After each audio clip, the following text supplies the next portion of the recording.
How important is this fight to you to stay standing? Either or. I mean, I have the ability to finish the fight from his feet, finish the fight from the ground. So really, I just got to keep it from being a slow-paced, grinding match.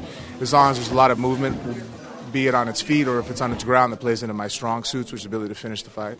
You were asked to fight Brock Lesnar. Do you desire to fight him now? Do you really want to fight him, or is it just like another guy?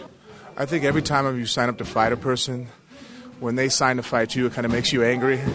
In my mind, it should be a lot more difficult for fighters to want to choose me.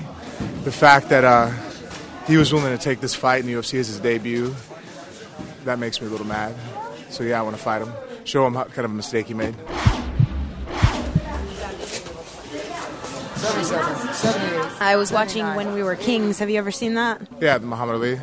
I saw that what Muhammad's plan was to take all the abuse he could, getting hit and hit and hit, so that he did that in training so that he would learn to wear George out, and that was his plan. What do you feel about that kind of plan? I think in this fight, my idea is not really to take a lot of abuse from Lesnar, just to constantly actually abuse him until he breaks and makes a mistake, because in this fight, the minute he makes a critical error of extending his arm or giving me his neck or dropping his hands, I'll finish it.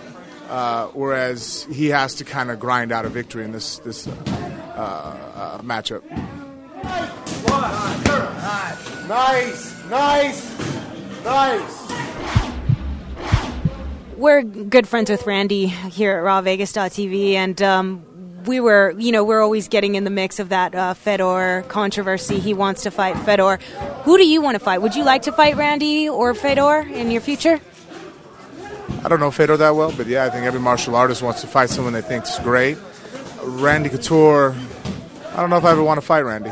He's kind of he's done a lot for the sport. I'm going to use youth as an advantage that by the time, hopefully he can't be invincible forever. He's a great martial artist, and he's done so much, and I kind of look up to him, and I don't know if I can clear that out of my head to walk in the ring and fight him and have the intent to try to choke him unconscious or try to knock him out. I think because, every time I've trained with him, I have kind of a little kid looking up to a big brother type reverence for him. So that, in a fight you have to be somewhat malicious.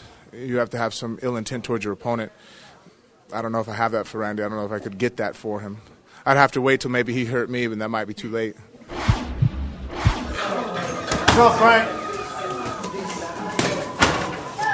I read that you were working with Station Casinos at the front desk before. That was a career before fighting.